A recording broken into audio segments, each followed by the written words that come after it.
আমরা বাংলা ভাষায় দেখি শব্দ হচ্ছে 5 প্রকার, যেটাকে আমরা বিশেষ্য, বিশেষণ, সর্বনাম, অব্যয়, ক্রিয়া এই 5 ভাগে ভাগ করা হয়।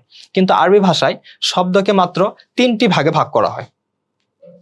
1 ইসেম বা বিশেষ্য, 2 ফিআল বা ক্রিয়া, 3 হরফ বা অব্যয়। এই 3টি ভাগে ভাগ করা হয় আরবি ভাষায়। আমরা দেখেছি বাংলা ভাষায় যেসব বিশেষ্য, বিশেষণ এবং সর্বনাম এই 3টা প্রকারই আরবির ইসেমের অন্তর্ভুক্ত। যেমন ইসেম বলতে নাম, এই নামটা কখনো ব্যক্তির নাম হতে পারে যেমন খালেদ, এই নামটা কখনো বস্তুর নাম হতে পারে যেমন কলম, কলামুন কলম, আবার কোনো একটা স্থানের নাম হতে পারে যেমন বাংলাদেশ, একটা স্থানের নাম, একটা দেশের নাম। পাশাপাশি নামের পরিবর্তে কখনো সর্বনাম ব্যবহার হতে পারে।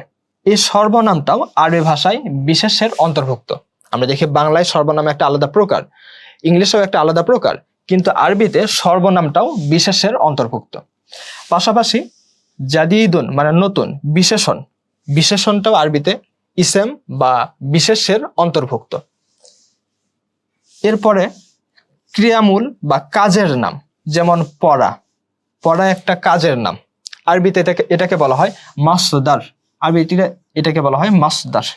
কিরাআতুন, এটাও